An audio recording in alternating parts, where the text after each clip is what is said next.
Hey friends, welcome back to Homestead on a Prayer.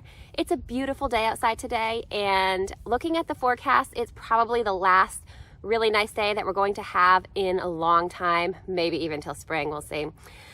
Hopefully I'm wrong about that. Hopefully we get some more nice days. But either way, it's about halfway through November.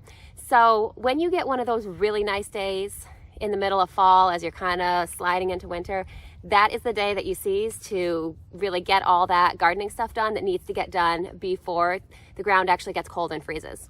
So today we're going to be planting garlic. Now after the first frost, the garden kind of slows down a lot. There isn't all that much gardening left to do until spring, but there is garlic to plant, and at least in my area, you plant garlic in the fall. Now here in New England, we have pretty long winters, and so while some people do plant garlic in the spring, at least in my area, garlic that's planted in the fall tends to yield a lot better than spring planted garlic. So I always plant my garlic in the spring. So the first thing I'm going to show you guys is how I've prepped the bed where the garlic is going to go. So let's head back over there and we're going to take a look. So one other thing to take into account when planting your garlic is timing. Now I plant my garlic in the fall. I usually aim to plant after my last frost and before the ground has frozen solid. It doesn't always go exactly according to plan. This year I'm planting a little bit later because my last frost was later. The main reason that I plant after the last frost, well, there's two reasons why I really plant after the last frost. The first is that I had tomatoes growing in this space here, so I wanted to wait until the frost came and killed the tomatoes so that space was free. So once I got the frost, I pulled the tomatoes out, and then it was time to plant the garlic. The other reason that I like to wait until after the last frost, and again, this is personal preference. You're going to find lots of people that disagree with me on this. But I like to wait until it's starting to get kind of cold because I don't really like my garlic to sprout and start growing. I don't really like it to grow that much before it gets really cold. Now, that being said, I've had garlic sprout and it still go on to do completely fine. So, you know, it's not really that big of a deal if your garlic sprouts, but I like to prevent it if I can. So for that reason, I like to wait until it's starting to get pretty cold. In my area, most people plant sometime between mid-October and mid-November. It's a pretty big range. That's one thing you'll find with garlic is that it is a very forgiving and easy crop. I have planted as late December in the past. As long as your ground isn't frozen yet, go ahead and give garlic a try. I think you'll find that you'll get a pretty decent harvest even if you don't plant at the exact right time. Now hopefully the wind noise won't be too bad for you guys. I know I couldn't be all that picky, choosy when it came to the weather because this is the only day that's going to have any warmth to it for the next couple weeks at least. So hopefully, I'm hoping that you'll bear with me through the wind noise and hopefully it won't be too bad. So if you remember from my summer garden, this is where I had my cherry tomatoes going. You can see that I've ripped them all out now. Basically, all of that straw that I had as mulch for the tomatoes, I've dug that into the soil. Now you'll probably hear mixed opinions on that. Some people will probably tell you not to dig that kind of mulch into the soil because it's not fully composted and it can tie up some of the nitrogen in the soil trying to compost that straw. I went ahead and did it. I mean, I'm not gonna be a complete gardening purist about this. I'm not going to do it in the perfect ideal way. This is what works for me. If you don't want to dig your mulch into the soil, you can just pull it off the bed and add it into the compost pile. I find it easier to just let it compost where it sits, especially because this garlic is going to not really do a whole lot over the fall and winter. It's mostly just going to be resting and it's going to be developing its root system. So you can see the bed here. Basically all I've done so far is ripped out the tomatoes, cleaned it up. I dug the straw into the soil. We do have a couple other things that we're going to do to prep the soil before we actually get planting our garlic. The first thing that I'm going to add to my garlic bed is some organic bone meal. Now, you definitely do not want to, when you plant your garlic, you don't want to add any kind of fertilizer that's going to be really high in nitrogen, because what nitrogen does is it promotes basically green leafy growth, which is what we do not want from our garlic this fall. We basically just want it to focus on root development. We don't want it to send out any green leaves. Now, sometimes it does send out a little bit of green, and that's okay. It's never really adversely affected my garlic. My garlic's always been fine, even when that happened. But we don't really want to encourage that. We don't want the garlic putting its energy into making leaves. We want it to put its energy into making roots. We want it to develop a really strong root system over the winter so that when the temperatures warm up in the spring, then it can focus on really growing strong. So bone meal is really high in phosphorus, which is really important for promoting healthy root development. Now, depending on the nutrient level in your soil, you may not need to add bone meal. You may just need to add compost. I like to add a little bit of mine just to kind of give me some insurance and just give it that little extra boost. So we're just going to scatter some of this organic bone meal over the top of the bed, and then I'm going to top it with my next amendment, which is compost. Now, this compost isn't 100% broken down. You can see it's mostly broken down, but you can see there's little bits of wood chips and other things like that in there. I'm not really all that concerned about it, as I said, because our garlic isn't really going to be growing until spring. And that compost has been sitting for months. It's not fresh. It's not going to burn my plants or anything like that. So we're just going to scatter a little layer of bone meal over the top of this, and then we're going to top it off with some compost. I know I'm showing you this bucket here, but I've got a whole wheelbarrow full that I'll be topping. So I'll probably be topping this bed with about an inch or so of compost. All right, so let's get started amending our soil.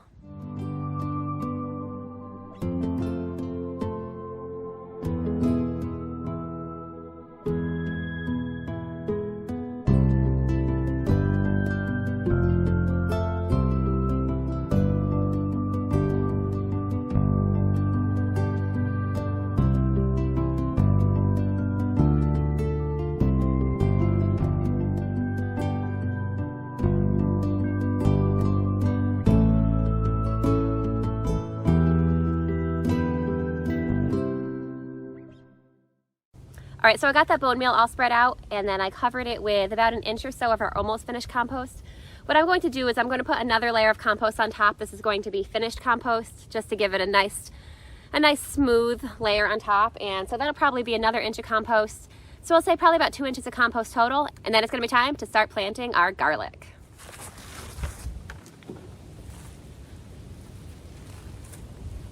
So you can see behind me that we got our garlic bed all prepped. It is all ready to plant our garlic in.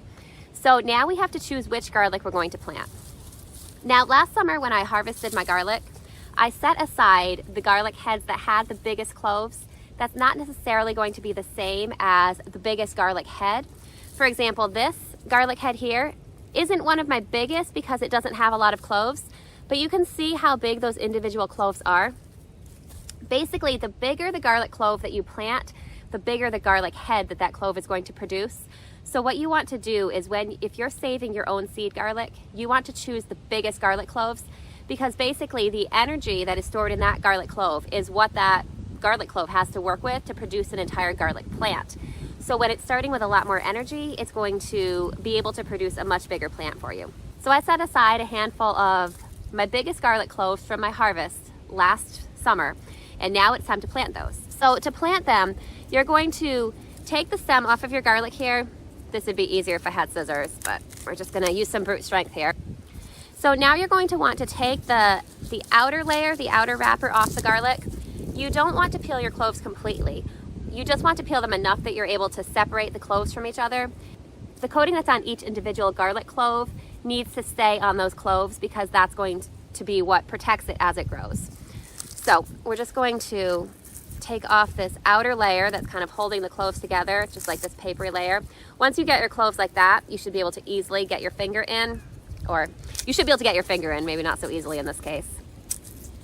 Now you can see that this garlic clove here is just starting to sprout, so we definitely want to go ahead and get this in the ground. Now you can see some of these cloves are really good sized, so that should make a really nice garlic head for us. So I'm just going to go ahead and get my garlic all split up into cloves, and then we're going to go ahead and plant them. There's a really big one. That one's starting to sprout too. So from that one garlic head here, I only had 4 cloves, but those cloves are really big, which is going to lead to a bigger garlic harvest for us next summer.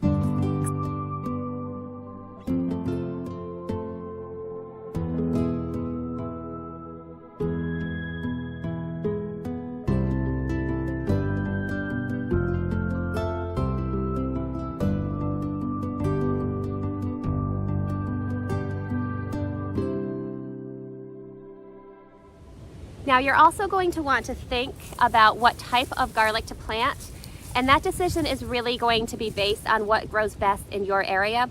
So you're going to want to talk to local gardeners, maybe local farmers in your area, and find out what specific varieties they recommend and have good success with. Now there's 2 main types of garlic when it comes to choosing what type of garlic to grow. There's hardneck and softneck.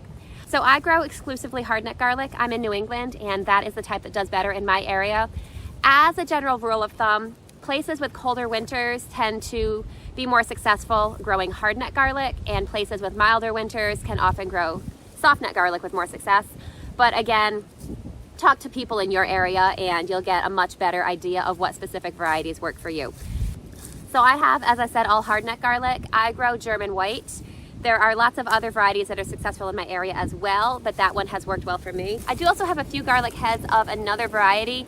I'm not 100% sure what variety this is because this was gifted to me by a friend who had a couple different varieties, and I think her kids had kind of mixed up her garlic heads once she harvested them. So I'm not 100% sure what kind this is, but I always keep a couple going of this kind as well, just for a little variety. Now there's a couple other things to keep in mind if you're deciding between hardneck and softneck garlic. So hardneck garlic is the only kind that produces garlic scapes. Now garlic scapes are a delicious bonus harvest. It's basically garlic's version of a flower. So a few weeks before your garlic is ready to harvest, if you're growing hardneck garlic, it'll send up a stalk up the center of the garlic. And you want to harvest that because, for one, it's delicious. Also, if you let it grow, it's going to take some of that energy away from your garlic and your garlic head won't develop quite as large. So I really enjoy harvesting the garlic scapes and just getting that little bonus delicious harvest a little bit earlier than my garlic head is ready. So I grow hardneck garlic and I really enjoy that. Another thing to consider is that they're going to last in storage differently. So hardneck garlic, in my experience, we always eat it all before it starts to really lose storage quality. Usually around February or so, we kind of finish up all the garlic that we have grown for the year, and I have to buy garlic from the store for a little bit. Now, if I'm not sure how well my hardneck garlic would last if I grew enough to last all the way till my next harvest, which would probably be next July.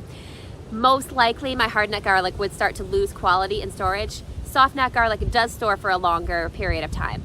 So if you're in an area where you're able to grow both, that would be the best of both worlds, because then if you grow some of each, you get the scapes from the hardneck garlic, you get the long storage quality from the softneck garlic. If you want to be able to braid your garlic in storage, that looks really pretty. You're gonna need softneck garlic for that as well. So I can show you, these are hardneck garlic, and you can see how stiff it is. Like, I can bend it, but it's gonna kind of snap when I bend it. It's not flexible at all. So basically these hardneck garlics grow with, surprisingly, a hard neck. So they're pretty stiff once they're cured. And even before they're cured, they're pretty stiff as well. So when I first started growing garlic, I grew some of both hardneck and softneck because I wanted the longer storage quality from the softneck as well. But I just found that the hardneck just does so much better in my area that I eventually phased out the softneck. I don't even bother growing it anymore. I just stick with hardneck. So do a little bit of research, talk to some people in your area and see what garlic varieties they recommend. So one other thing that you might be wondering when it comes time to plant garlic for the first time is how much garlic to grow. My personal recommendation is to grow as much garlic as you can, as much garlic as you have space for. Now, you're going to save, if you're going to want to grow garlic in the future, you're going to need to save a significant portion of your harvest for replanting. So I save probably about a quarter of the garlic that I grow to replant. As you saw, this particular garlic variety that I grow tends to have heads that don't have a real lot of cloves. A lot of my garlic heads have between 4 and 6 cloves. They're huge cloves, but not a lot of them. And so one garlic head that I grow is only going to make 4 new plants for me. So because of that, I end up saving about a quarter of my garlic harvest for replanting. So that's one thing to take into consideration. Another thing to take into consideration is that if you grow as much garlic as you can, you're going to have extra to share with people. You're going to have extra to preserve in all kinds of delicious ways. I have really limited space, so I've never been able to grow enough garlic to do extra things like making garlic powder, which I would love to do. If I had a lot more space, I would at least quadruple the amount of garlic that I grow, and I would have extra for things like making into garlic powder. All right, so enough chit chat. I think it's time to actually get started planting our garlic. So I've gotten a nice little pile of garlic cloves already over here. This is not all of the garlic that we're going to plant today, but that's enough to get me started to kind of know exactly how much I'm going to have to prep for planting and get planted. So as you can see, this soil is all nicely prepared. When you plant your garlic, there's going to be a flat side here, which is basically, that was connected to where the roots came out, and you're going to have a pointy side here. You want to put this flat side down and this pointy side up. So basically what I like to do is I like to plant my garlic deep enough that the top of the garlic will be covered by 1 inch of soil. Just gonna make a little furrow here, stick it in, and I don't like to bury it until the end so I can keep track of where all my garlic is, and then I'll bury them all at the same time. Now, as far as spacing your garlic, that's gonna depend on a couple things too. It'll depend on how much space you have. It's gonna depend on how fertile your soil is. Now, I space mine pretty closely. I probably space them about between 4 and 6 inches apart, which, as I said, that's a little closer than probably recommended. I think 6 to 9 inches might be more commonly recommended. I do it a little on the close side because I don't have a lot of space and we like a lot of garlic. So I space them closely and I just amend my soil. If you have the space to spread your garlic out a little more and just give it more space, it's going to be happier with you doing that. You'll probably get bigger garlic heads. As I said, eventually, maybe someday I'll have more space to be able to spread my garlic out, but for today, we're going to space it pretty closely together.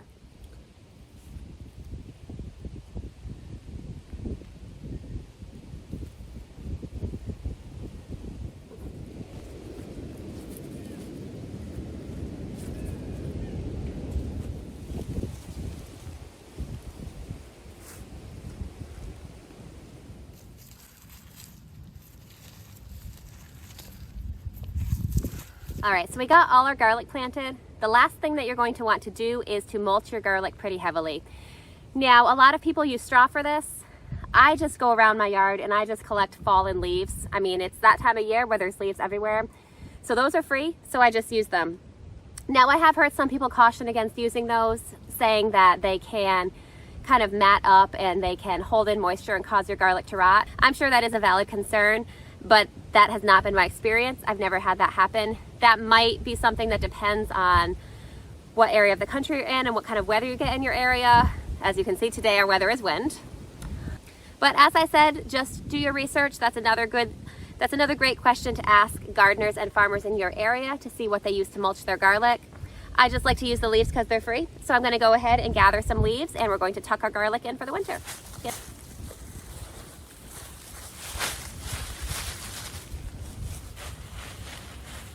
All right, friends, our garlic is all tucked in. You can see it's got a nice thick layer of leaves to keep it warm during this cold winter we have coming up. So it's just going to, over the course of the winter, it's just going to really get settled in. It's going to set its root system down. And then in the spring, we'll see the results of our efforts. We'll see the garlic just start coming up. And next summer, we'll be able to harvest delicious garlic scapes and then the delicious garlic bulbs. Now, one thing you are going to want to keep an eye on, especially if you use leaves for mulch like I do, is that in the spring, your garlic might need a little bit of help poking through the mulch. So I just kind of move it to the side as the garlic starts to come up. Some people take the mulch away completely in the spring. I always leave it. In the spring, I might add a little more bone meal and maybe a little bit of a balanced, slow-release organic fertilizer. I didn't have very much bone meal left in that bag, so I would have liked to have given it a little more. So we'll probably add a little more of that in the spring. But it'll be fine, exactly how it is for winter. So I hope that you guys are inspired to try planting garlic. It is honestly pretty much the easiest thing I grow in my garden. I mean, pests don't really want to eat it. I've never had it get bothered by anything. Honestly, all I do is just do this little bit of work to get it off to a good start. I might add a little more fertilizer in the spring and the garlic pretty much does the rest. So it is a great low maintenance, easy crop. So I hope that you give it a try. One other thing that I really like about garlic and that I find really rewarding about it is that it's such a long storage crop. So it's going to last all winter at my house. And in the middle of winter, when there's hopefully not feet of snow outside, but there'll be snow outside, I can just go down into my garage, I can grab some garlic that I grew, and I know that I can eat something homegrown and delicious even in the middle of winter. So that is something to me that is well worth the effort. So I hope that you guys give it a try. All right, guys, I hope you're having a great day. I'll talk to you later. See you next time.